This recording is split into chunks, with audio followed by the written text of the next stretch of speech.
Henry of Skalitz is the protagonist of the Kingdom Come Deliverance franchise, and recently, he was put into critically acclaimed grand strategy game Crusader Kings 3.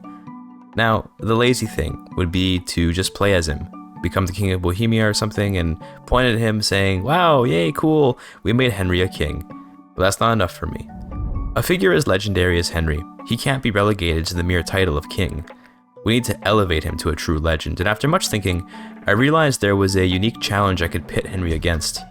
What if we gave the Skalitz dynasty every single dynasty legacy in Crusader Kings 3 possible? Real quick, this video is intended to be enjoyed by both people who have and who haven't played Crusader Kings 3. That means I'll be going over some basics, but hopefully quickly enough that you veteran players won't be bored. That said, if you stick around for later in the video, you'll see some techniques that even some of the best players probably will have never seen. With that, let's talk about some game mechanics to contextualize this challenge. In Crusader Kings 3, a dynasty legacy represents a specialty of a family.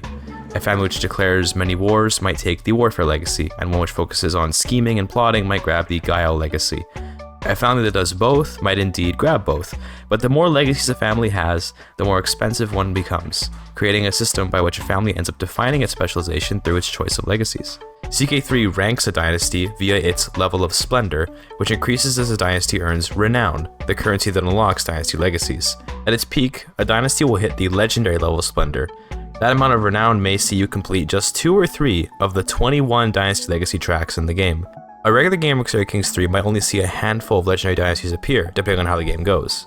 The reason why Dynasty ends up capping out around 3 legacy tracks is because renown income tends to remain pretty low throughout the game, while legacy costs only increase. I decided, more or less on a whim, to pursue a game in which I'd obtain every single Dynasty legacy. There are 21 tracks composed of 5 pieces each, thus meaning there are 105 total Dynasty legacies to obtain. Now you might think that means all I need to do is make millions of points of renown and call it a day. I'd then reveal some ridiculous exploit for obtaining infinite renown and wipe my hands of this challenge, but no, it could never be that simple. Many of the Dynasty Legacies tracks in CK3 are located behind requirements, such as the Elegance track, which requires the Dynasty head to have a Japanese government to be accessible, or the Pillage track, which requires access to longbow technology traditionally held exclusively by Norse and Estonians, or cultures derived therefrom. So, how can we possibly get all the legacy tracks when their prerequisites might contradict each other? For example, Divine Aspirations requires Mandala government, while Virtues requires meritocratic government, while Nomadic requires, well, nomadic government. We can't be all 3 of those, and in Crusader Kings 3, government types tend to be pretty rigid. Luckily, I know some simple ways to resolve those issues. Alongside that, there's also the issue of actually generating all the necessary renown to fill out the 105 legacies, and indeed, there are ways to generate infinite renown in the game using some bugs. There's one such exploit which I do use in this video only because I wanted to show its existence to the community, not because I want to trivialize the challenge. We'll talk about that exploit when we get to it, but essentially I use it to give myself a pretty nice addition of renown, but an amount which ultimately is a mere drop in the bucket compared to how much I'll need. Anyway, that all aside, let's take a look at the protagonist of our little challenge here. Let's take a look at the beginnings of a dynasty we will elevate to an unfathomable status. In the year 867, a young man with neither land nor friends has struck out on his own to live a life of adventure. That man is Henry of Skalitz. He's no immortal, so he won't live to see all the great things his family will do, but we'll set them on the path to become legendary. I'm going to talk about the strategies that we use to do that as we go, however it should be noted that this entire playthrough was meticulously planned via my beloved Word document, and then executed on stream for my audience's entertainment. If you're interested in just seeing the raw playthrough, I'll have it uploaded uncut as a ridiculously long video you can check out if you'd like, but the video here will cover the highlights and include post-commentary to explain things more succinctly than my live self ever could. With that, let's dive in, and don't forget to like and subscribe or whatever, because there's a lot of effort to do. Henry of Skalitz is a pretty mid character, but we can beef him up with perks. In Crusader Kings 3, a character can go from 0 to hero by gaining lifestyle experience, where the lifestyle corresponds to what skills they gain. There are many lifestyles, but one of them is the Wandering lifestyle, where we can choose the destination focus. This focus grants Henry prestige for every point of interest that he visits. Those are the little icons across the map. Points of interest themselves provide bonuses on their own, usually lifestyle experience in other trees, and we'll be using that to our advantage. Henry starts off with a little gold, and we'll be investing that into the camp building called the Camp Perimeter. We need this because it reduces the danger of traveling. Much like in Kingdom Come Deliverance itself, Henry is very vulnerable to the many dangers of life on the road, so we're hoping to reduce those dangers before we go globetrotting. We'll need more than a building though. Henry needs experience on the road, and a friend to help guide him, a caravan master. A good way to meet people and gain some experience on the road is to take pilgrimages to holy sites. Henry lives pretty close to Cologne, so he'll take a trip there hoping to meet someone who he can hire as a guide. Now look, I'm putting this video together in an attempt to perhaps reach a non-CK3 playing audience, and as such, I'm going over a lot of the details here. It's important to keep in mind for the non-CK3 folks that this is basically just luck with regards to things like danger and whether or not we get a good caravan master. The reason we want this caravan master is to reduce the chances of danger. It's all about reducing the odds of bad things happening. Anyway, I arrived back in Prague in April of 868, having obtained 3 followers during my pilgrimage.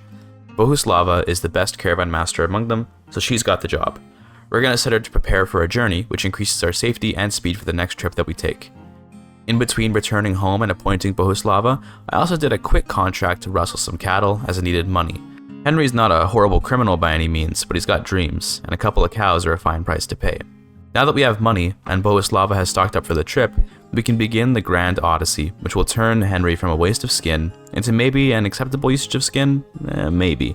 We're taking a university trip to China. What would normally limit a character for such a trip is that the danger of traversing so much territory would almost certainly lead to death. But as a pilgrim, with a properly built camp perimeter and a skilled caravan master to help guide him, Henry can traverse the old world with, well, okay, still like a lot of danger. There's no way to have no danger, but you can certainly reduce it a lot. A trip to China like this would normally take a couple years, but I'm going to add a bunch of detours to visit various points of interest along the way, with a special interest in stewardship points of interest. We need those for access to a very special perk that we'll talk about soon. Thanks to Henry's destination focus, he gains 50 prestige every time he touches a point of interest on the map, alongside the other rewards from that point of interest, which are mostly just lifestyle points. Those lifestyle points are for perks, so as we travel, you'll see me unlocking new ones. Henry crossed the Mediterranean, entered Africa, having passed through Egypt and Sudan to reach the many trade ports of Zanzibar, where he learned much about the life of a merchant. He obtained 2 stewardship perks down there, giving him a small passive income and a faster travel speed on the map. He then took a ship up the Red Sea, returning to the Levant, and passed through much of the Middle East. It was when he entered the border between Iran and Afghanistan that he learned the See How It's Done perk, which grants gold for every visited point of interest. Remember, we're on a long trip to China, which is full of wonderful places to see, and now, with each one we visit, we'll be gaining perks, prestige, and also gold. At the top of the screen, you can see the gold and prestige count, and watch as they pile up more and more during the trip. Henry's trip brought him through Tibet, East India, Burma, Thailand, and finally into China, which is currently ruled by the declining Tang Dynasty. As for how he was even able to communicate with the people of this land, we'll just point to human ingenuity and call it a day. Much like during the trip to Cologne from before, Henry will meet many locals who he might recruit into his entourage of followers. In particular, we're looking for at least 2 loyal camp followers who can serve as a quartermaster and as a head porter for the camp. Speaking of camp, Henry has been funneling his well-earned cash into building up a supply tent back home. This tent will let him store more provisions, and those provisions will be critical to a later strategy in this run. Henry approached the end of his journey, a university along the Yangtze River. However, before attending his courses, he took a short tour of Japan and Korea. This Japan place looks nice, maybe he'll come back here one day. Henry set out for his university trip in February of 869 and finally arrived in October of 878, having seen more of the world than maybe any other living being at this point in history. What he gained in life experience he equally lost in his hairline, sadly, perhaps because of the stress of attempting to live life as a foreign student in this strange place. During the events that pop up on the university visit, Henry can try to pass learning challenges to gain studiousness, which will, in theory, allow him to become a better educated man. Unfortunately, Henry is not much of a scholar, so he only achieved a relatively minimal level of studiousness. Nonetheless, he did upgrade his education trait, becoming a 2-star martial character. Now it's time to head home, and perhaps pass through even more points of interest on the way back. Before we move on to the next step of Henry's life though, we have to do a few more things. There are some points of interest off in Western Europe he has yet to see, so he'll be taking another pilgrimage, this time to Canterbury. He'll take the scenic route, passing through Denmark, Scotland, and Wales before heading to Canterbury itself, and then visiting some cathedrals in France and Germany on the way back. The experience he gained as a traveler during that pilgrimage went into unlocking the Earth's Bounty perk, which gives Henry access to the quartermaster and head porter roles as mentioned earlier. These roles chiefly reduce the amount of provisions consumed when moving the camp, however that's not what we need them for. Normal adventurers move their camp around the map looking for contracts and opportunities. We will not be doing that. Instead, these provisions will be used to feed a great herd of horses for Henry's grand entry to the steppes of Central Asia. Henry appointed Dietrich as his head porter and Utemish as his quartermaster, giving Henry's camp the capacity to hold 15,000 provisions. Next, he moved to Kazanskaya, one of many graze lands for the many khans of the steppe. Using his immense wealth, he hired a retinue of cavalry, including some tough-as-nails Tarkans and nimble horse archers. These are the common fighters of the folks like the Cumans, who, in another world, perhaps Henry would have had a great animosity for. Next, he approached a local herder and paid a dragon's hoard of gold in return for the largest pile of food he'd ever seen. Resisting the urge to simply feast upon all the meats and vegetables he just purchased, he cast some kind of strange magic to turn the pile of food into a herd of nearly 5,000 horses, which would make up his nomadic herd. How food becomes horses in CK3 is a mystery for all, but what's important is that we've generated so much herd that we're over the herd cap, as a tiny little nomad realm here. Normally, a nomad generates horses for their herd by holding grazing lands, which lose fertility over time. As fertility decays, the amount of herd a place makes goes down, encouraging a nomad to, be nomadic and find fresh pastures. The herd cap is meant to get you to use your herd, as once you build up a huge enough herd, it won't grow anymore. Herd is spent on just about everything in nomadic society, as gifts, as pack animals, as military units, and many other things. Well, that herd cap, you see, it applies a 95% reduction to all gains of herd once you're over it, but because of a bug that has existed for many years, that reduction also applies to times that you spend herd. Thus, Henry can build up his yurt for a fraction of the normal herd cost. A nomad's power is derived directly from the yurt, and now Henry will have the most illustrious one in all of Asia. The first building I'm making is the Square, which is for military matters. It has a sub-building inside of it called the Semi-Permanent Barracks, which gives stats to a unit that gets stationed in it. Remember those Tarkans and horse archers we recruited earlier?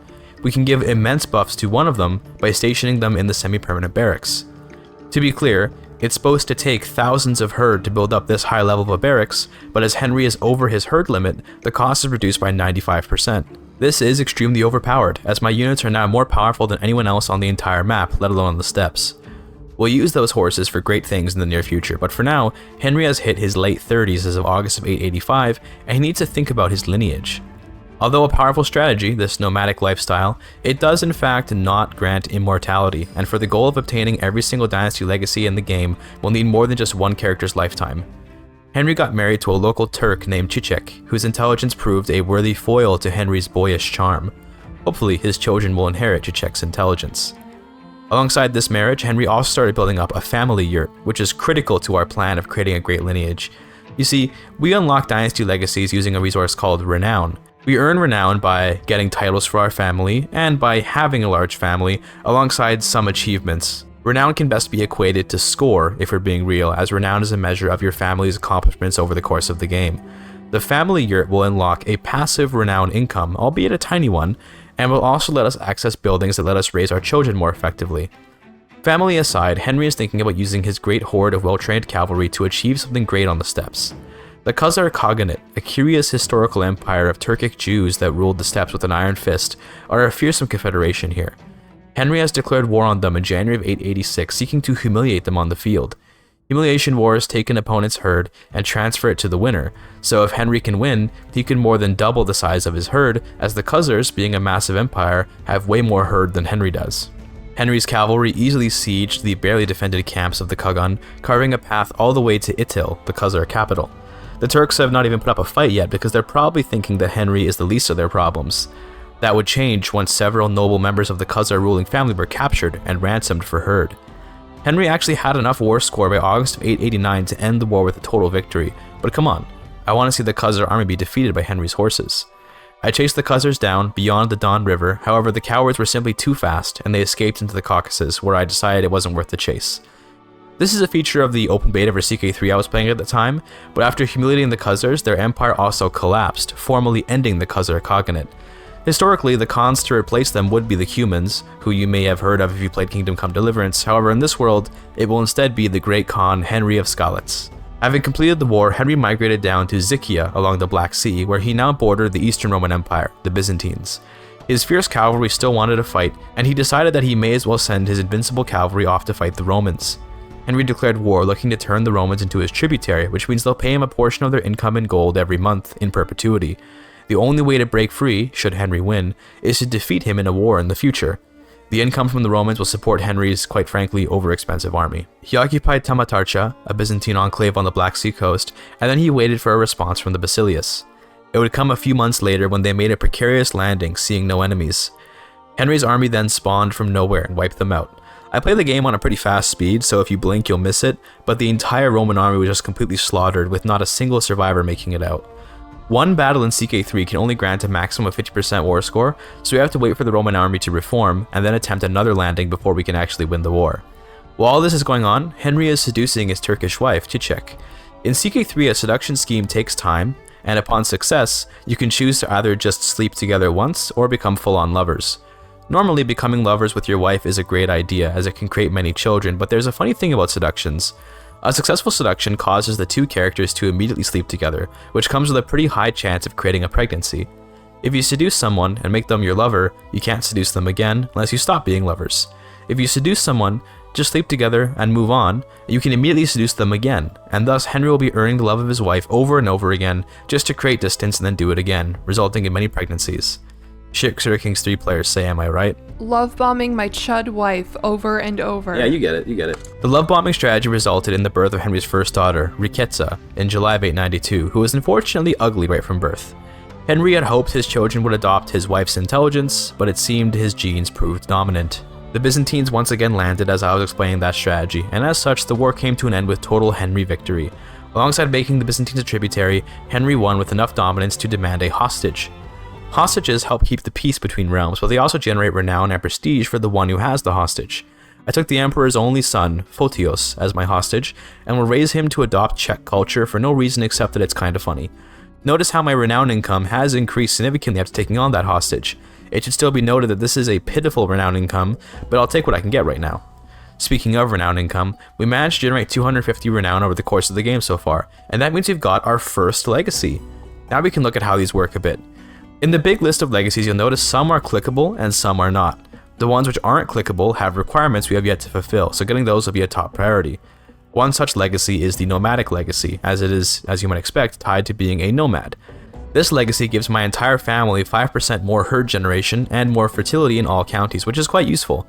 The first legacy costs 250 renown, and each subsequent one costs 500 more, so the next one will be 750, the one after that will be 1250, and so on. There are 105 Dynasty legacies in the game currently, so you can imagine how this linearly increasing price means that getting all of them will indeed require a lot of work. There are 21 legacy tracks in the game, and of those, 10 have prerequisites to take. I'll go over them as we go, but nomadic is the most special of them in that sense, thus why we do it first. With all legacy tracks, once you take the first legacy of the 5 available in each track, you can then continue taking legacies in that track without needing to fulfill the requirements, with the explicit exception of Nomad. Nomad requires that you have the nomadic government type in order to take its legacies even after you get the first one. For that reason, we have to finish this track right away. Those details aside, we have a plan for obtaining all that renown. Shelve that for now. From here, Henry got to work expanding his herd's grazing land by conquering the Alans on his border and raiding Abkhazia and Georgia, whose castles and cities hid much wealth from him. In September of 896, Henry had another daughter, this one named Bohunka, and fortunately, she did inherit her mother's intelligence without her father's ugliness. Perhaps thinking that Henry had grown soft on account of his focus on family, the Basilius threatened to stop paying tribute to him, but this actually worked to Henry's advantage. When a tributary stops paying their tribute, you can immediately start a war to return them to the fold, and the reward for winning such a war is that your once wayward tributary pays you a penance of much gold. That tactic we used before of occupying the Byzantine holding next to us and waiting for a response, that will work wonders if we just repeat it exactly again. This time, after just one battle, Henry captured the Roman emperor, dragging him to the dungeon to laugh at him a little before ending the war with a victory. Capturing the ruler of a realm that you're fighting with always instantly wins the war. That Byzantine emperor was overthrown by his own nobles a few years later, which makes sense given his total incompetence, having lost to a guy whose house motto is, "I am quite hungry." From here, Henry spent a lot of time simply accumulating more herd and developing his graze lands for the herd. He has 2 daughters, Riketsa and Bohunka. Riketsa turned 16 in September of 908, which in CK3 means she's ready for marriage. She grew to be diligent, honest, and gregarious with an education in the shadowy art of intrigue. She's betrothed to a promising young lad named Pyotr, and hopefully, those two will continue producing more members of the Skalitz family. Shortly after arranging that marriage, Henry had his 61st birthday, and he officially entered old man territory, gaining the infirm trait. His compassion, bravery, and strategic use of anger throughout his youth has gained him much prestige, wealth, and power, alongside the epithet, the Lion. However, no one can outrun their own death. That being said, Henry is actually specially coded in-game to live extra long compared to most characters. Most CK3 characters by their 60s will turn infirm and then maybe have another 5 to 10 years left in them before they die, barring exceptionally healthy characters. Henry is seemingly about average, but can easily live into his 90s barring any accidents. That's probably just the developers hoping Henry will achieve more than other characters given his special status. Henry's balding continued into his old age as he achieved the legendary George Costanza cut by his early 60s, and then started to have some heart problems starting in August of 910. That means that if he has a stress break 4 more times, he will die of a heart attack. It's time to chill out and avoid doing things that would go against Henry's personality. Stress in CK3 is sort of like a forced roleplay mechanic, as taking actions that contradict your character's personality will cause stress. As Henry is compassionate, he gets stressed out by being mean to people, so actually, it's not too tough to avoid some stress on him. Unfortunately, the steps are a place where being mean is often the only way through a problem, so Henry will instead move on to the next phase of his life. He grows tired of the steppes, and has heard great things about the land called Persia. He passed through it many decades ago during his trip to China, and he wants to rule there now. In Crusader Kings 3, Iran, in the 867 start date, is struggling with what is known historically as the Iranian Intermezzo, in which a struggle between native Persian culture and Arabic influence is taking place. As the Islamification of Iran continues in this era, there's an important decision for the local lords to consider. Do they maintain close ties to the Sunni Caliphate of Arabia, strike out on their own, or perhaps even shake off Muslim Sunni influences and turn to alternative faiths like Zoroastrianism or Shia Islam? Well, there's another answer, one which nobody ever thought possible. What if a Catholic guy from Bohemia appeared and decided he should be the Shah of Iran? The reason we're doing this is because solving the Iranian Intermezzo awards 10,000 renown points. That's a lot at this point in the game, and you can tell because as of January in the year 911, Henry has, in his whole life, accumulated 186 points of renown, plus the 250 he spent earlier, with an income of just 1.6 points per month. To be clear, 10,000 will eventually be a drop in the bucket, but for now, it's a treasure trove far more tremendous than what we could possibly get. This begs the question, how can we end the Intermezzo? There are several endings, involving either supporting the Caliphate and reasserting their authority, establishing a new Iranian Caliphate in Persia, or creating a new Persian Empire, which isn't necessarily tied to any particular faith, but rather a unified culture. That option often goes hand in hand with alternative faiths like Zoroastrianism, and is the one that we'll be going for, as it's also surprisingly easy to do. In order to end the Intermezzo with an Iranian resurgence, we first need to get involved in the Intermezzo, and that means moving our capital into Persia and adopting a culture and faith which are involved as well. The status of involved is applied to a list of cultures and faiths, and the only way to be involved is to have both a culture and faith that are in that list. That being said, we're only restricted from actually clicking the ending buttons by not being involved. We can still use Henry to fulfill the requirements for an Iranian resurgence while not being involved, so that's what we'll do until we're ready to change things up. The Iranian resurgence requires that we control a significant portion of the Persian Empire's legal territory, and that we ensure the actual landholders of the region have a culture with Iranian heritage. Regardless of heritage, Henry will be conquering everyone in Persia that he can, and then planting Czech or Dalamite rulers as he goes. Why those two cultures?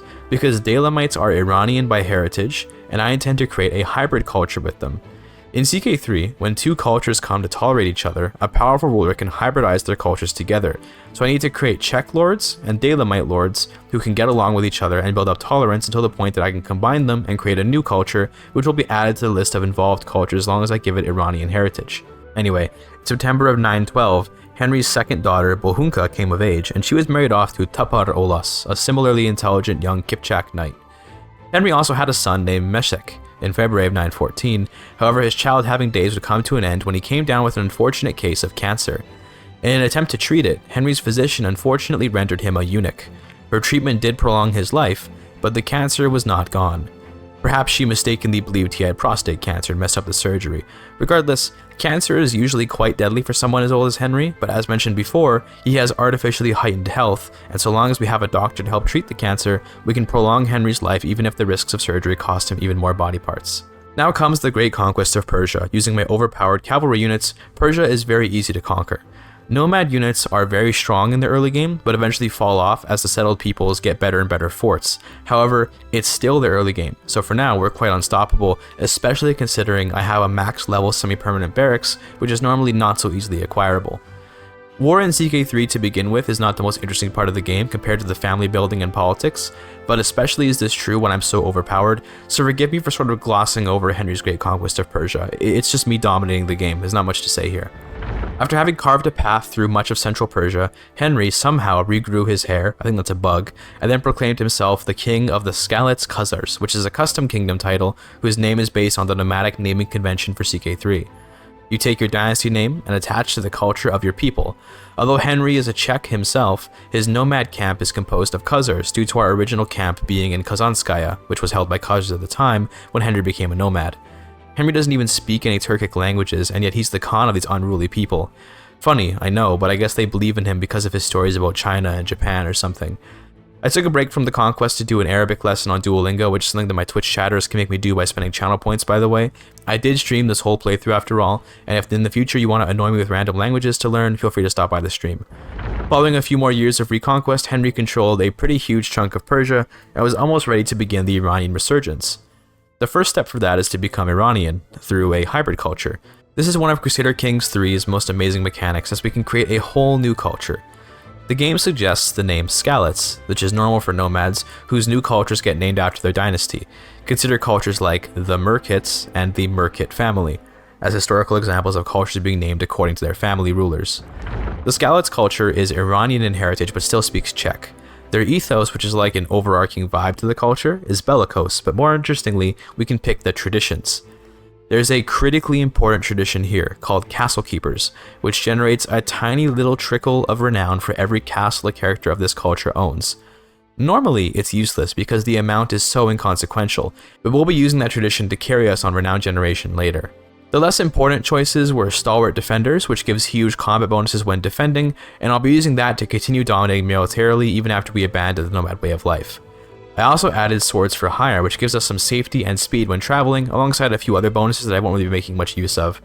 I held on to Mountaineer Ruralism, which is a special Czech and Slovakian tradition that makes people of this culture especially skilled at navigating hills and mountains. I'm keeping it mostly for the reduction to danger in mountains, but it's also useful for its development bonuses, at least in theory.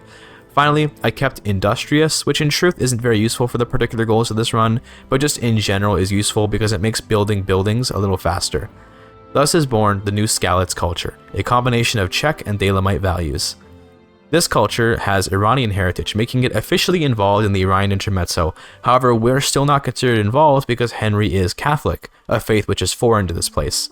We'll rectify that soon. After forming the culture, I immediately started reforming probably the most insanely overpowered and second most important tradition for this culture, by the sword. This tradition lets its people declare unlimited holy wars for kingdoms. Remember how Castle Keepers lets us get renown from having castles? I bet you assumed that meant we'd be building castles. Not so, my friend. We will instead simply be conquering castles, but that comes much later on in this run. Instead, let's refocus on this faith issue. One of the involved faiths in the Iranian Intermezzo is an excellent choice for two reasons.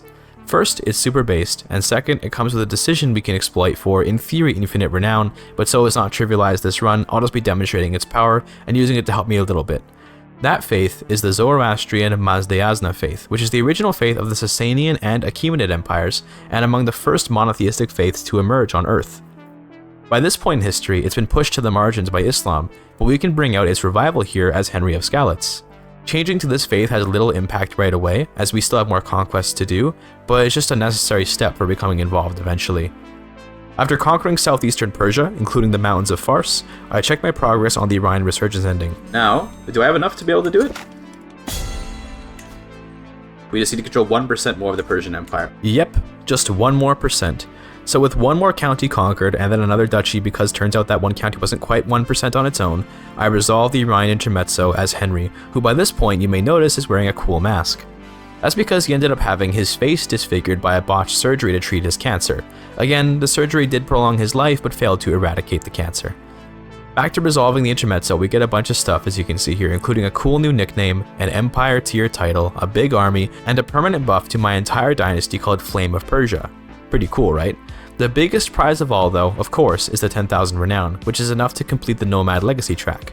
I have enough renown to get another legacy, but I'm keeping it because I want to spend this renown on unlocking the first level of the more exclusive tracks. My first target is Elegance, which requires that I have a Japanese government type. Normally, changing government types is very difficult, as you're not really meant to in general. Things get buggy when you change government types, but thankfully, we'll only be adopting these different types briefly. This all being said, I'm not in a particular rush to get to Japan, so rather than head over there immediately, Henry's going to enjoy governing Persia for a bit and lay down some groundwork for the move to Japan. The first step of that process is deciding on an heir. He has 3 options, and although the son is the default option, nomadic government is egalitarian in that either daughters or sons can be assigned the status of heir by decree of the ruler. Before we get to that though, let's talk about the aforementioned way to make theoretically infinite renown. Mazdayazna rulers get a decision called Kindle Royal Flame, wherein you set up a flame in your capital that represents your ruler basically. Doing this gives you 150 renown if you're an empire tier ruler, which Henry is. Normally, you can do this once per life, so it's a little boost of renown and that's about all. Well, it turns out that when you take the decision, an event pops up, which explains the pageantry around the decision with flavor text, and you get the actual renown once you click an option in the list. While this event is still open, you can take the decision again, and again, and again, and you can take it as many times as you're willing to sit here spamming the left click and enter buttons. You guys ever want to get an absolute ton of renown, okay? Let's do this. And every time you do this, you get 75 renown. So this is obviously an exploit, just to be clear. To do this enough to possibly get all the renown we'd need to complete this challenge, we'd need to do it an insane amount of times, and as you spawn more and more events on the screen, you'll lag out your game and risk crashing it. I chose to do this exploit enough times to give myself a nice chunk of bonus renown, but then I decided to move on. I just want to show this off to people and also give credit to one of my viewers, Christoof, who pointed out its existence to me on my Discord. I had heard that this was possible before, but I just kind of assumed it would have been patched. Christoof told me it's still unpatched as of CK3 1.19. If it gets fixed, then I guess you can blame me, as potentially the one that may have exposed a lot of people to it. In preparation for the move to Japan, Henry will do a couple little wars off in the Far East to get a piece of land near enough to Japan to get diplomatic range out there, but those wars are just footnotes. Instead, let's take a look at who we've got lined up to inherit Henry's legacy. How's the kids? Let's see. So our heir is Shadocht Bohunka. She's smoking a lot of weed, but otherwise she seems fine. I chose Bohunka, mostly because of her own children actually. She's managed to have 3 daughters of her own, all of which have continued to inherit the intelligence that runs in Henry's bloodline thanks to his wise wife of choice. Anyway, Henry continued ruling long into his old age, and he saved up his renown for the future, which he was preparing for his daughter to take over. While marching with his soldiers to take a port in China, Henry, whose name changed to Yindrich because of how name localization can work in this game by the way sometimes, he passed away at the age of 88. According to the game, he died of cancer and was a conscientious man renowned for his excellent skills as a steward and ruler. Maybe. Henry died having lived a full life and having put up an immense fight against the cancer that racked his body in later life. He single-handedly ended the Khazar Khaganate and orchestrated the restoration of Zoroastrian faith in Iran, all while leading his people to live new lives in Persia. He achieved much, even as a humble blacksmith, but Henry's descendants will go on to achieve even greater things, should this run go my way. Henry is succeeded by his chosen heir Bohunka, who completed the conquest of the port of Zhengzhou, and from this port, she will orchestrate her invasion of Japan. Now begins the part of the playthrough where you have to finagle some strange mechanics to make things work. Welcome to the government type shuffle that is East Asia. Now, I'm not normally the kind of player to do super absurd things as I play CK3 to create a story. At times, engaging in crazy stuff like suddenly moving over to Japan for no discernible reason can feel nonsensical and ruin my immersion. The thing is, in a run like this, it must be done. We're challenge running, not role-playing right now. As a nomad, I get access to a kind of war called an overrun war. This is when a nomad decides to invade a region and resettle it with their people while abandoning their old nomadic land. I'm going to use this casus belli, as they're called in the game, to invade a Japanese duchy. I'd later learned that by taking only a duchy, I kinda shot myself in the foot for a later reason, and if you're considering attempting to emulate this run, overrun a kingdom instead. That aside, I'm overrunning a duchy on Japan's west coast such that I share a naval border with Korea. That will be important. Rather than immediately do that though, I'm going to prepare a bit. When I overrun a region, I'll suddenly have to actually pay maintenance on my army, which to be clear, nomads do pay, but they pay way less than other governments. I don't actually have much gold and I want more. My army will also become way weaker because I'll lose access to the semi-permanent barracks and my cool family yurt too, so I'm gonna make a bunch of money before going to Japan. I'll be invading the Abbasids to make them a tributary, similarly to when I made the Byzantines a tributary earlier. Now I'm making lots of gold, and in fact I'm making more than might first appear. When overrunning a duchy or kingdom as a nomad, your herd is converted into gold too, so as I extract wealth from the Arabs, I'm also building up a larger herd too.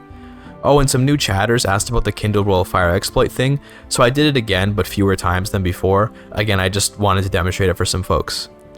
In April of 946, Bohunka got an event called To Rule the World, and this is an exceptionally rare event which gives you the Conqueror trait. There's a lot of text here to read, but to simplify, Conqueror makes you pay almost no maintenance for your army, makes declaring war cost 0 prestige and 0 piety, and it makes your warlike vassals more loyal. It's very powerful and very rare, so I got super lucky, but just to be very clear, everything was already going fine even without Conqueror. This is just a lucky break for me, I suppose. By July of 950, I've built up a huge gold reserve, lots of herd, and I've got a fully grown son named Gilan Shah. He's intelligent, he's got good stats, and he's got virtuous traits. I'm going to try and help him improve further as a character by giving him some jobs in the court. He'll be my court tutor, my personal physician, and my quartermaster. Regardless of his aptitude for those jobs, he'll gain stats over time and potentially new traits thanks to those jobs. He also is paid a salary, which normally is meant to be the cost of paying for your employees, but in this case, it's money that I'm paying to someone who I'll be playing as later anyway, so it's not really lost. Since I'm Zoroastrian, it's considered pious to do inbreeding, so I got Gilan Shah married to his sister Gertruda, who is a genius.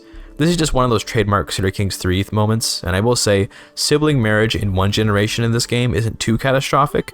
It's once you have a child with only 2 great-grandparents they start to really run into problems. About 8 years later, I felt satisfied with my built-up cash, and so declared my overrunning of the Duchy of Dazaifu. I had a little fear of the Japanese army, which normally is nearly undefeatable. As a mighty queen of Iran with the might of the Khazar Turks at my command, I have no fear. Let's go for the fight. Oh my god, it was easy. Okay, I don't know what I was so scared of, it was so easy. Just like that, the entire Japanese army was buried, and so Bohunka abandoned Iran to rule a small section of rich land in Japan. Notice how my income has completely collapsed after moving over. Nomads don't pay much for their army, non-nomads do, and we're no longer nomadic. At least the herd got converted to gold, and I'm now extremely rich, right? Now we explain how to obtain the Elegance Dynasty legacy. It's quite simple. Now that I border Japan, I can swear fealty to them and become a vassal. Once I'm a vassal of Japan, I'm allowed to adopt their government at any time. Ritsuryo government is very limiting and makes me much weaker due to its harsh limitations on how much land I can administer effectively.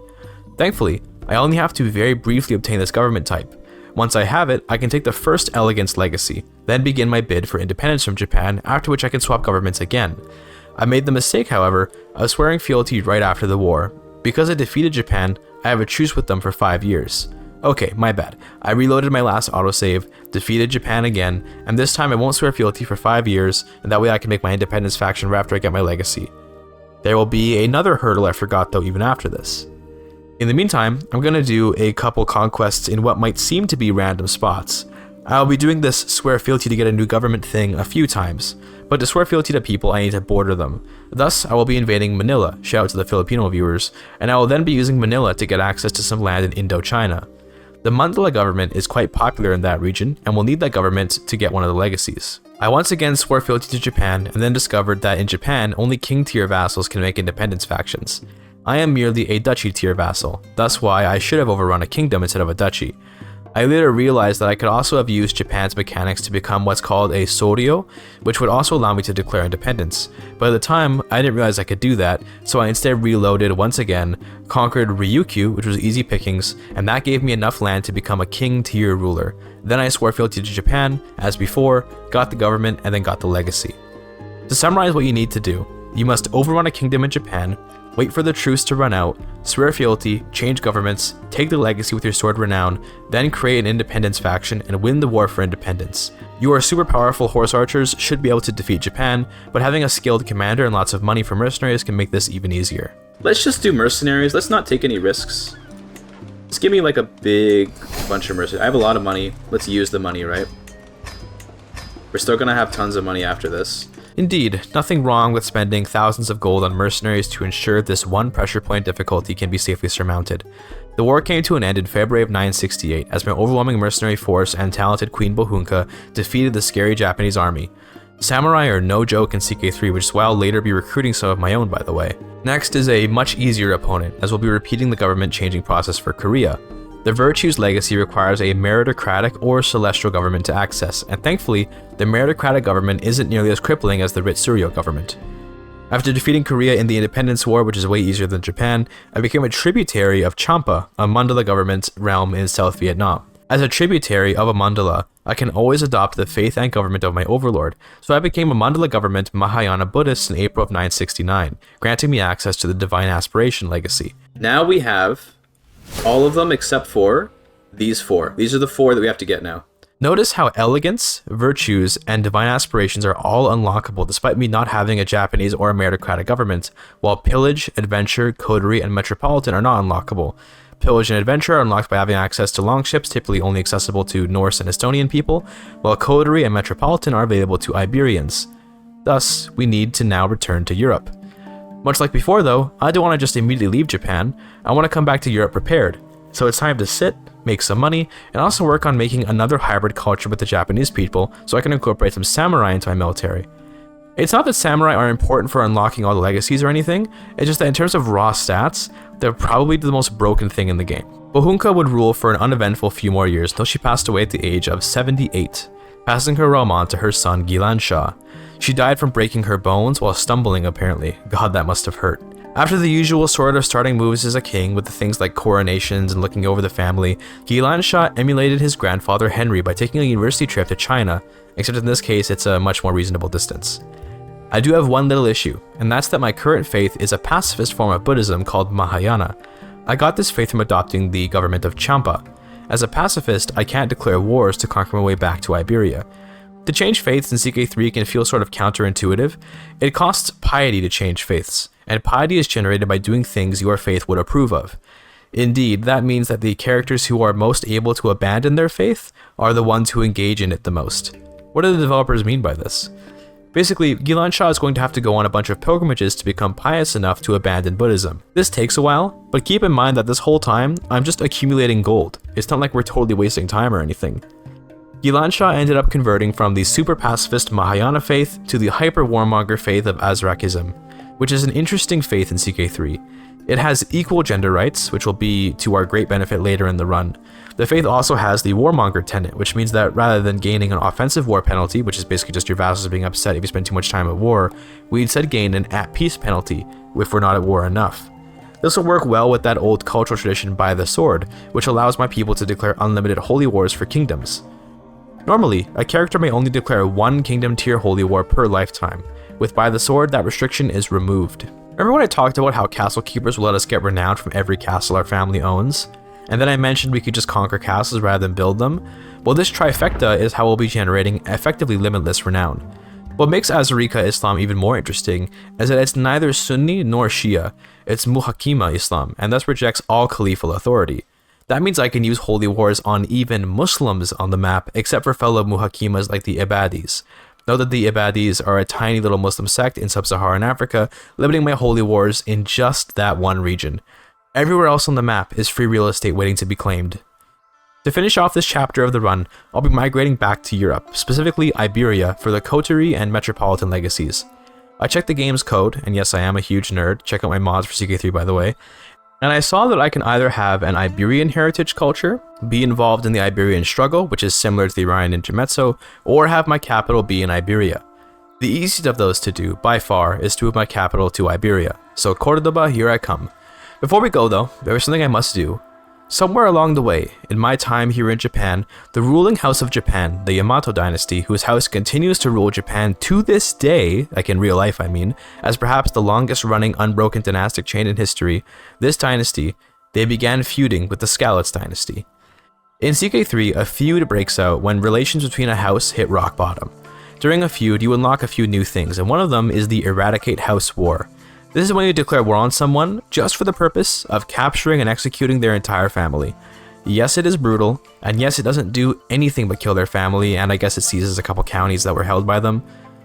Is there any reason to be doing this? Not really, but I just think it would be really funny to imagine Henry of Skalitz's grandson traveling to Japan to destroy the godlike emperors of Japan.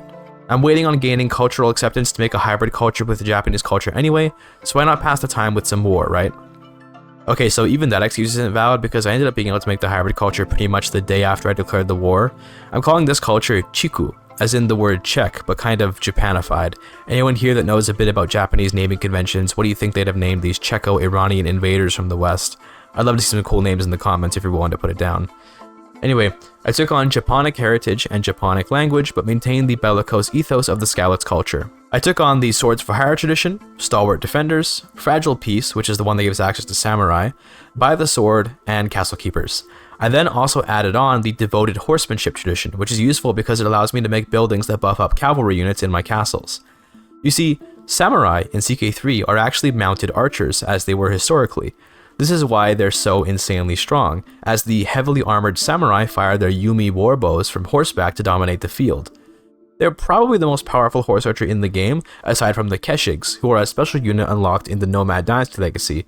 Keshigs, however, are limited in that you can only have one set of them, whereas you can make as many samurai as your heart desires.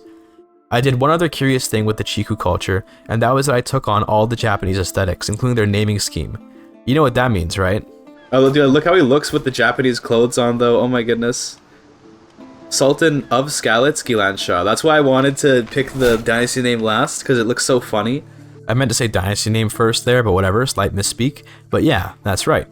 Japanese people put their last names first, and now so does the House of Skalitz.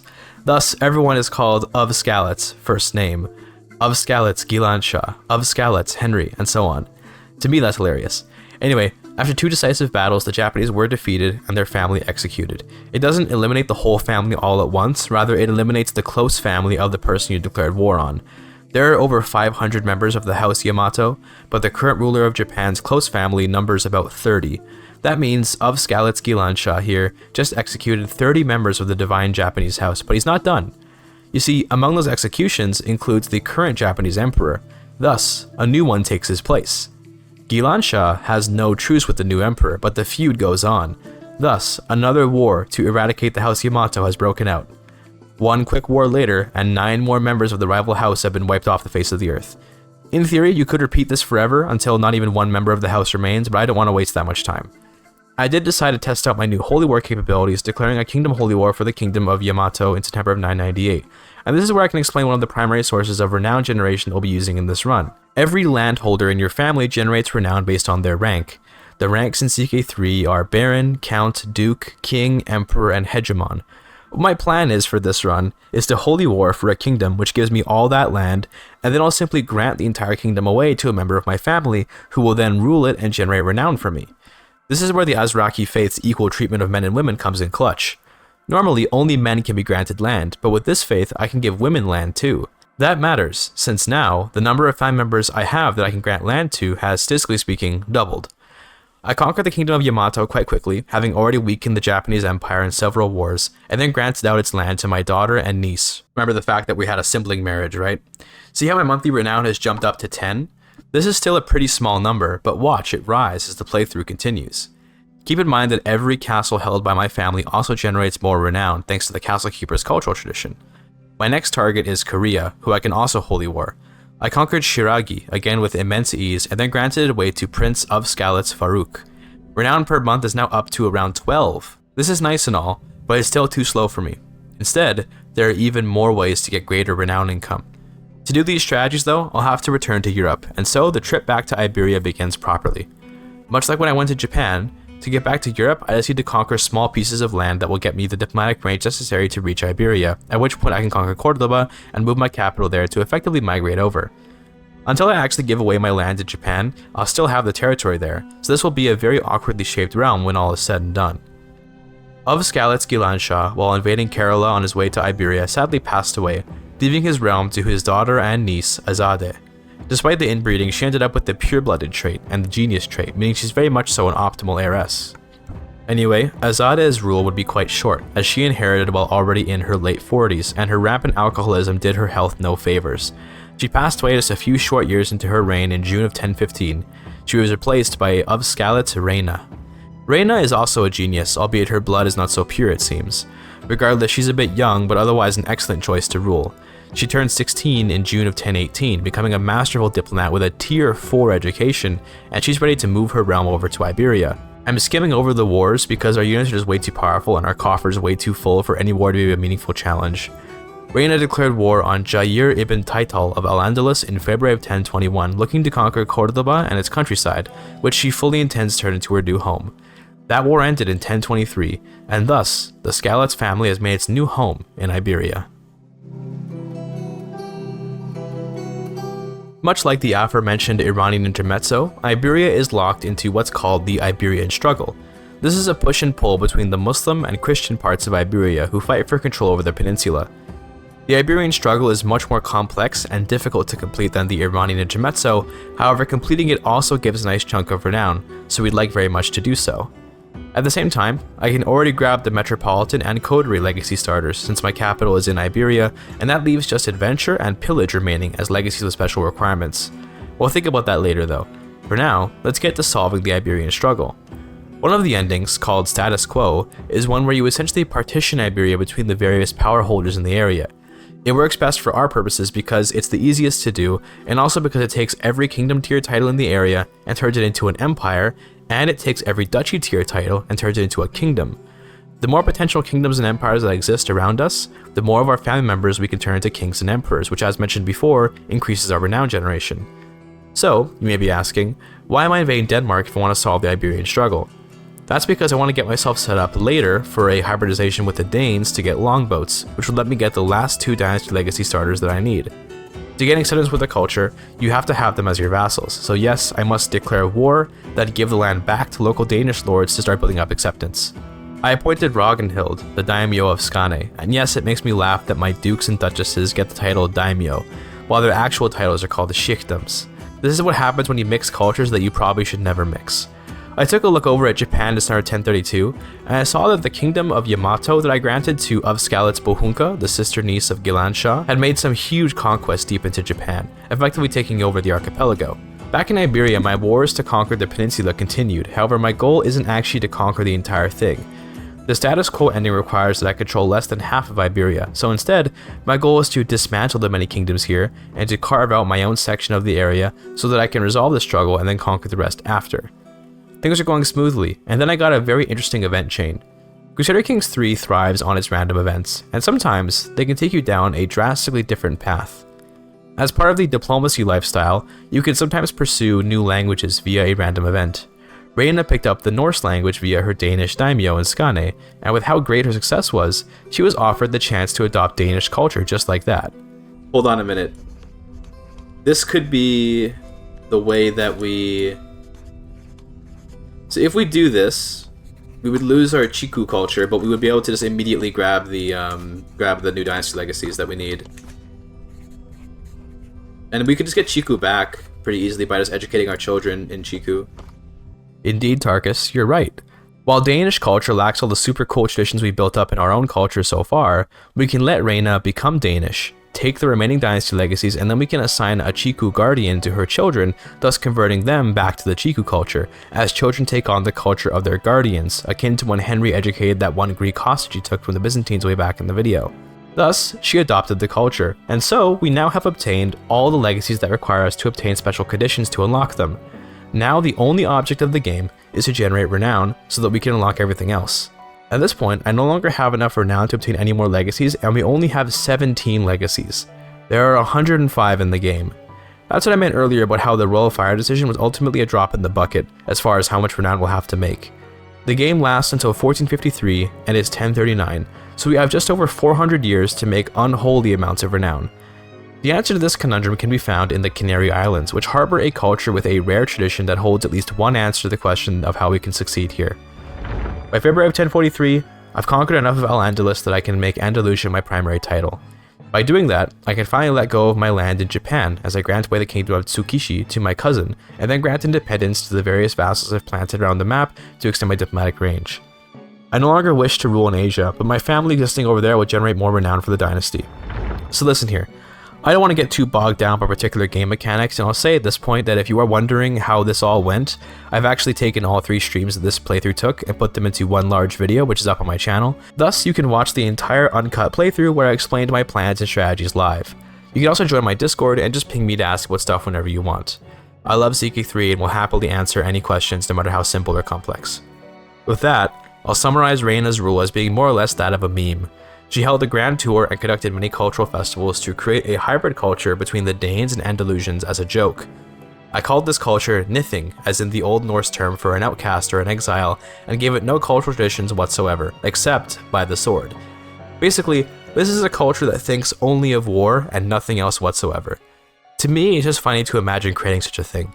I gave it a gray color too, to really hammer in this lack of personality. Creating this culture serves no real purpose, as I'm intending to return to the Chiku culture soon, and then hybridize with the Guanche culture and the Canaries. Right, I mentioned that the Canaries had a secret that would help us. The Guanche culture has a tradition called mystical ancestors. This tradition is only obtainable by hybridizing with a culture that already has it, and very few cultures have it on the map. What it does is it makes you generate renown every time you give out land to someone of your dynasty, but it also makes you lose piety for revoking titles from family. Essentially, it encourages you to give out land to your family, but makes it costly to take that land back. So, what's the downside of giving land to your family? Well, the way that land claims work in CK3 is that every child inherits claims to the land of their parents. All of my sons and daughters will have inherent claims to my land upon my death. So when I die and play as one of my sons, let's say, all of his siblings will have claims to the throne. Normally, this is no big deal because a claim doesn't really mean much without an army and money to back it up. This tradition encourages me to give out land to my family though, and that means that claimants to my throne, like distant cousins or nephews and nieces or perhaps old uncles and aunts, whatever, they will actually have power and wealth to pursue their claims to the various thrones my dynasty will soon occupy. Thus, my rule becomes more unstable. Naturally though, I'm a good enough player that I won't need to care about these things. Instead, I need renown, so I'm going to grant land to my family at an unprecedented level. But how will I obtain more land? Remember, thanks to my Azarika faith, I can declare holy wars against pretty much everybody, and with By the Sword, I can declare holy wars for entire kingdoms as many times as I want. I also have castle keepers. So every family member I give a castle to, they will generate more renown for the family. You're starting to see how this shapes together, right? I've mentioned it a few times. Once Reina dies, and is replaced by a Chiku ruler who actually has the cultural traditions that I need, we can begin carving a warpath across all of Europe, Africa, and Asia to create dozens of kingdoms and empires for our family to rule over. Reina herself would witness the consequences of everyone in her realm being related when she heard that Lisbon and its countryside had been inherited by her distant cousins from Ryukyu. Suddenly, her family off in Japan was right in her backyard, and hilariously, the Sultan of Ryukyu decided he'd like to have his coronation in Portugal. Bro, is he really hosting his coronation Bro, the king of Ryukyu is traveling from Ryukyu across the entire map. Like, this is potentially the longest possible journey you can take with no detours. Well, I guess he can go to Lisbon, but he's going all the way over here for his coronation.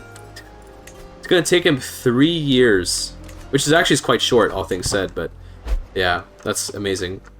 I guess he's hoping to emulate his ancestor Henry's decade-long trip to China, eh?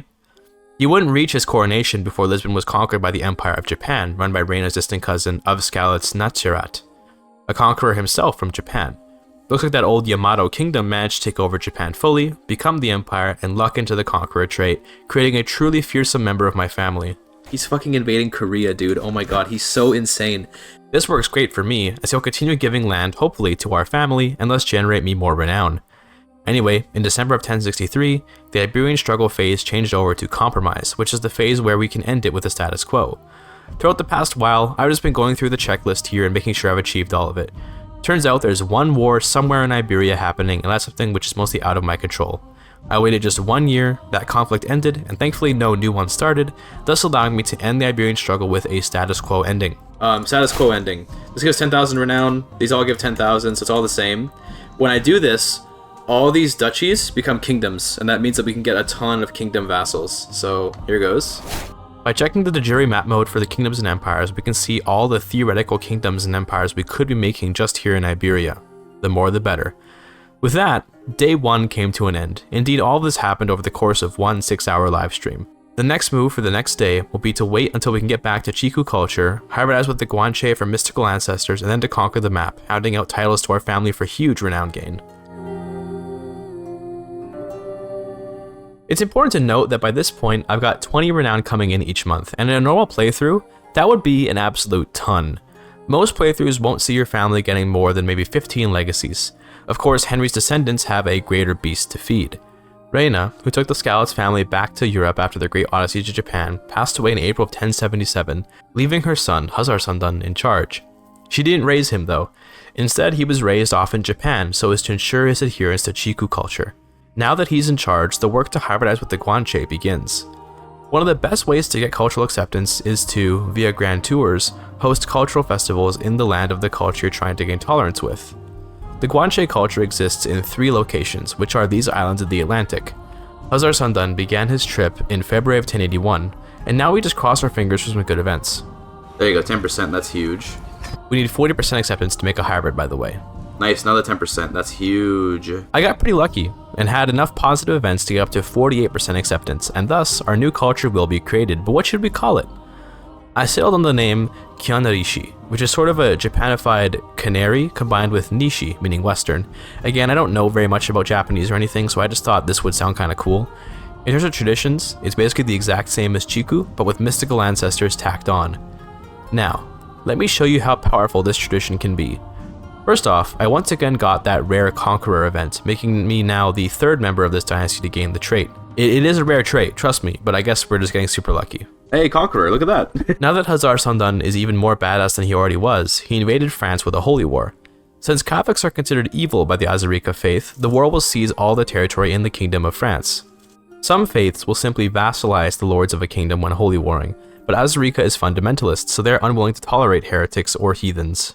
With how quickly I can siege castles and how immensely powerful my army is, I defeated France in this war without even needing to fight any battles, as the French army avoided me for fear of being wiped out. A good choice in my opinion. I looked through the list of my family members and decided to grant France to a kid named Dwarf ibn Delbar. 150 renown for just the county, watch this, France? That's 11,000 renown.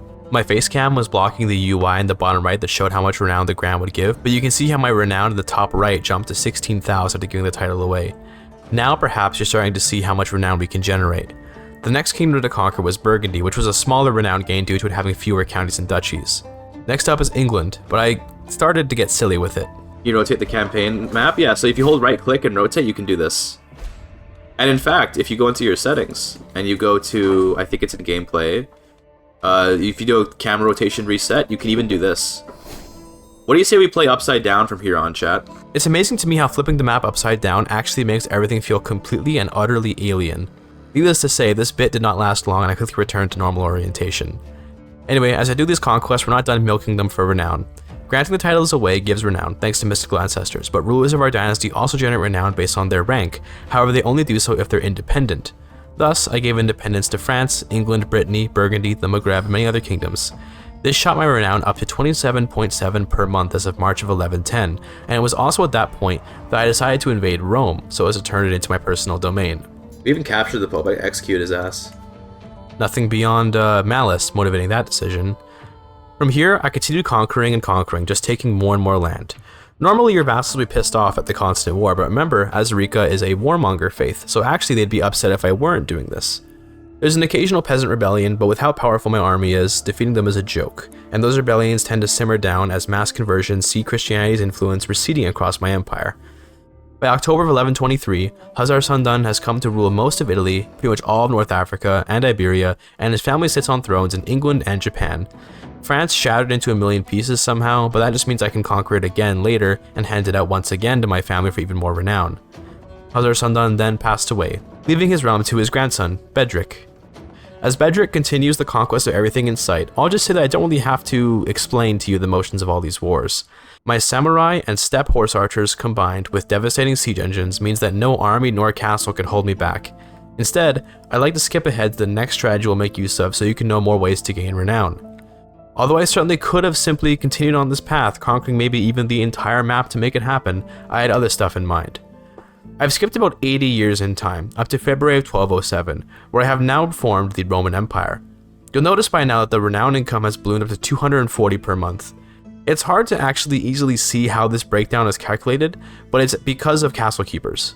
By now, members of the Skalitz family rule over hundreds, maybe even thousands of castles, and each one gives a tiny trickle of renown. That renown is then multiplied by a couple percentage points for every ruler who has a tiny modifier. Some kings might have high legitimacy or have a banner with a small renown multiplier on it. These little tiny modifiers add up way faster than you'd have expected, creating a ton of renown. This is probably the least cool strategy compared to everything else we've done so far, considering it's just the process of taking really small numbers and adding them up across thousands of instances and multiplying them by tiny numbers across hundreds of instances to create a pretty huge income. That said, we're only about a tenth of the way to the amount of renown income this family will eventually have. Looking over at China in October of 1210, you can see that I've conquered a ton here. There's two purposes to this. First, more castle holders, yeah, of course, but second, China is kind of special in Crusader Kings 3. China will, quite soon, enter a phase of division, and this will force all of the landholders there to become independent little realms. Remember I had mentioned the independent kings, emperors, dukes, whatever, they contribute to the family renown? Well, I'm conquering China for my family, and then China will explode, and all my vassals there, who are all my own cousins, will go free. That will spike my income, but alongside that, they will then battle each other to restore China. Whoever restores China gets a big boost of renown on the spot, and then China itself comes with many opportunities for renown. In the Chinese celestial government, characters take exams to prove their merit. When someone passes an exam, they generate a small amount of renown. Once again, small numbers many times over become big numbers. Considering nearly half of China is ruled by just one family right now, there will be potentially hundreds or thousands maybe of characters taking exams in China who belong to the Skalitz family. That will generate tons of renown for me, alongside the passive renown generation of having my family in charge of more castles in China and in charge of the actual Chinese empire itself. If you're a historically savvy individual, you might notice that the year is starting to reach a time when an interesting figure descends upon the world. Genghis Khan spawned in my game around 1200, but he needs a little bit of time to really ramp up his strength. I discovered in 1215 that he'd conquered my family off in Japan. How's Genghis doing? He's 50, he's got brittle bones. He conquered Japan, no! I'm fake upset over it because ultimately, Japan wasn't really a big source of renown anyway. It's just funny to imagine a world where Genghis Khan successfully conquers Japan, but leaves China and Europe alone on account of them being too powerful for him. Could a restored Roman Empire under the descendants of Henry of Skalitz fend off Genghis Khan? I wonder. I ignored Genghis Khan, focusing on the continued conquest of the world for the glorious Roman Empire. By June of 1226, I'd conquered enough of the Muslim world to declare myself the ruler of the Dar al-Islam, which is a special hegemony tier title like Rome that also doubles as being the religious head title for all Muslims of my denomination, that is, Muhakima. The funny thing about Dar al-Islam is that once it's formed, your vassals can no longer create or join dissolution factions, meaning this realm literally cannot ever be destroyed from the inside. Very cool. This legendary feat was accomplished by Gaifa, who I haven't mentioned yet, but he's kinda cool looking because from an early age his face was disfigured in a surgery, much like Henry himself, and as such he hides his deformities behind this cool looking mask. What Gaifa did a bad job of was declaring what territory would be legally belonging to the Roman Empire and what territory would belong to the Dar al-Islam. Now let's see the map mode. This is gonna look weird. Oh, ew. God, look at this. Hell yeah, brother, hell yeah. You're not really meant to form both Rome and the Dar al-Islam, as their territory will massively overlap and create weird stuff like this. Nonetheless, it was too fun of an opportunity not to do. Of course, I wouldn't be satisfied with only a legally ugly border. CK3 makes a distinction between legal borders and de facto borders. That map we just saw is the legal boundaries of each title, so they determine how vassal hierarchies work and a lot of nerd stuff that we don't really care about. De facto, all of this belongs to the Roman Empire, and yet, the Roman Empire has a special decision to cleave itself in half to ease the burden of administration, of course. I decided to torture my community and cleave the empire, creating this. If we cleave, what's it gonna look like? Hold on a minute. I gotta see this. Oh no, God.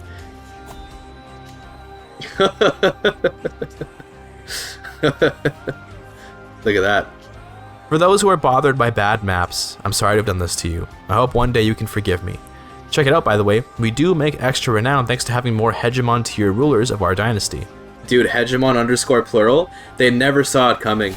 They never expected the hegemon underscore plural to ever happen. Isn't that crazy? Hegemons are a relatively new addition to CK3, so yeah, some bugs are to be expected. Regardless, I'd have expected more renown from having hegemony tier rulers, but it is what it is. To add on the hegemon underscore plural pile, my again distant cousin, Tazarte the Sluggard, successfully claimed the Mandate of Heaven, becoming Huangdi of the Qi Empire. From here, my conquest slowed down, and I instead focused in on more ways to manipulate my own current land to generate renown. There's an ancient strategy from many patches ago, which to this day still works, where you can take a gigantic vassal and revoke every single county in their entire realm for yourself, and all it'll cost is all my legitimacy and all my piety. I've got a vassal here at my prison. This is Malika al-Muazzama Nazila, the Beautiful of the Holy Roman Empire, and yes, as the Western Roman Empire, I do have the Holy Roman Empire as a vassal ruled by the Skalitz family naturally. I can revoke her titles, as she's in my prison. Normally, you'd revoke the Empire title and then redistribute it to someone more worthy. However, you can also just take their counties, and when a vassal loses their last county, they will simply steal a county from one of their own vassals and make it their new last county. You can repeat this hundreds of times over to take a giant vassal that could, in theory, rule your entire nation, and then revoke every single county in your realm just to grant it back to someone of your family. This would take a very long time, as you can only revoke one county at a time with this method. That said, I did do it 200 times to demonstrate how insane it is when combined with mystical ancestors. This is going to take forever. This will get us a lot of renown. It's going to destroy our piety forever. It's going to destroy our legitimacy again. That's okay though. You don't need legitimacy when you just have the strongest army in the entire realm. I did this revoke title action over and over until I had the entire Holy Roman Empire in my grasp. I then granted it away, netting me 52,800 renown just like that. So the grand total value of everything we took, I'm going to move away my camera so you can see it, okay, is 52,800. This is every single title that we took from her, 50,800. This is yet another infinite renown loop we could do in order to complete this challenge, as we can go infinitely negative on piety and just revoke land from whoever we put in charge of the Holy Roman Empire over and over. But naturally, I'm not looking to just sit here revoking titles for an hour. Oh, by the way, Gaifa won enough battles without taking any losses to the point that he became known as the Undefeated in March of 1244. This event fires when a ruler wins 100 battles in a row, so it's actually pretty rare given that that's a lot of battles to have to win. Gaifa would then pass away a year later, leaving his realm in the safe hands of his grandson Pharibors. Gaifa died at 99 years old from a heart attack. Pharibors is an intrigue-educated character, and I was planning on using that to maybe abduct some lords, revoke their titles, grant them out for renown, but to be honest, I saw that my renown income had hit over 500 per month, and I decided that I'd just be lazy and run the game until I win. In terms of why my renown income is creeping up and up over time, it's honestly hard to say, but it's probably just the many castle holders of the realm upgrading their castles and acquiring artifacts that trickle in more and more renown. I'll give you a quick highlight reel of how the run went for the next 50 years. I fixed the de facto borders between me and the other realm so that the map wasn't quite so ugly. As Arika faith absolutely dominated the map, Chiku culture took over the majority position in Japan, the Eastern Roman Empire subjugated the Mongols, they later lost control of it. I created a new culture in October of 1282 called West Roman, which had Latin heritage and Latin language, meaning we finally abandoned our Japanese origins except insofar as our aesthetics. You may also notice renown income has reached over 2,000 now. Look, I'm really sorry that this is anticlimactic, but yes, it's literally just castles adding up more and more. That's all it is, castles and lots of kings and emperors in my family. In January of 1300, Pharibors became known as the Trickster. He had his 100th birthday, and he sat on his throne, just waiting until he could end the campaign. Death didn't take him for a couple more years, so to pass time he killed a bunch of Mongol kids for no reason except to show how slept-on intrigue can be, and he then passed away at 103 years of age. In June of 1303, he left his realm to his daughter Golbahar, who's just 10 years old, but it doesn't really matter. The only thing of note she did was recombine the realms just for the aesthetics, shortly after which she obtained the 105th Dynasty legacy. There it is, Field of Golden Cloth. That's every legacy done. So there you go. 105 legacies, 21 lines. And look at the art, by the way. Isn't it pretty? If we just scroll through, you know? Doesn't that look pretty? I may be among a very small subset of players who have ever seen all these tracks filled in at once, but it sure is pretty. After this moment, I asked my chat what they wanted to see in the ledger, which is a collection of many stats and things in the game, and then went to use the toilet. Upon my return, we went through a couple of requests. How many living Skalitzes? Okay, we can check that first. We don't need the ledger for that, we just look in here. We do all characters, all religions, and then we do Dynasty of Skalitz. So there are 13,000 currently living Skalitz Dynasty members of 49,000 people in the whole world. Or of noble, at least of characters, not necessarily of all people on the map, but of characters. Pretty good, pretty good. We can look back on our characters, I guess. We started off as Henry, or Yindrik, I guess, as he was renamed later. He was a nomad that went to Persia. We then played as Queen Bohunka, who traveled to Japan, she was the one that did all the government swaps. So she became like a Ritsuryo to get the Japanese dynasty legacy. She became meritocratic. She became Mandala. We settled her on meritocratic because it was pretty good. And she kind of just ruled over Japan for a while, built up some strength until we were ready to go back west. Then there was Sultan Gilan Shah, who I think just continued ruling over there, but he went clan, right? So we took him back to clan because we were tired of the meritocratic mechanics. And I don't remember what he did exactly. Azadeh also was still in Japan, but she only reigned 9 years. I think it was Reina who went to Al-Andalus, yeah. So we conquered our way back west to Iberia to put our capital in Iberia for the Iberian dynasty legacies. She was the one that solved the Iberian struggle. Her culture was Nithing, which was a funny little culture made as a joke, where we had by the sword. Right, she adopted Danish culture, because with Danish culture she could get the pillage and the adventure legacies. We hybridized the Andalusian just to make this funny, stupid culture where all we do is war. Bellicose by the sword, that's all we do. Then she solved the struggle, and then she died. She was known as the Pragmatic, she did status quo. After that was Hazar Sandan, who I think he just conquered a bunch of land and didn't really do much. Same with Bedrich. These guys were all conquerors, by the way. These guys just kind of like conquered a ton of territory and gave it out to family members. And then it wasn't until we got to Gaifa, who ruled for 84 years, that we created all the hegemonies. So this guy went in and created everything. He became undefeated. I remember this. He did 100 battles and never lost, so he got undefeated. Lived to be 99, so almost 100 years old. And then after him was Farabors, the character we were playing earlier. Lived to be over 100. Crazy, intrigue dude. Murdered a crap ton of Mongol kids for like no reason at all. Just killed a bunch of Mongols. And then now we're playing as Gulbahar, who only recently took power. We then looked at the faiths and cultures on the map. Azarika is totally dominant, of course, with Manichaean and Quan Jen running very distant second and third. Culture's another story. My culture is actually quite small, as I put little effort into spreading it. Han is by far the largest culture, of course, but at least Chiku is fourth, so one of my cultures made it to the top 5. For the rest of the stream, I went into observer mode to see what the AI would do with my great empire, but nothing really happened, given the realm is so insanely stable. Thus, we ended the stream to go watch Jillian complete her Road to Empress playthrough, and that was that. So ends the story of Henry of Skalitz, at least as far as we know. In this world, where the great lineage of a man of great hunger rules nearly the whole old world, it's impossible to say what might happen. Will the Skalitz line one day split under squabbling internal struggles? Will the Dar al-Islam ever fall to internal strife? Could China one day see a new dynasty take power? All this is quite unlikely, as all these dynasty legacies do give meaningful buffs to every single member of my dynasty. I hope you enjoyed watching this video, and if you did, a like and subscribe would be much appreciated. If you want to see this playthrough in full, the whole thing is up on my channel, so you can go watch it, and ensure that you don't miss any of it, and also get a whole lot more details about how things went and some of the smaller stories that didn't make into the abridged cut. Thank you for your time.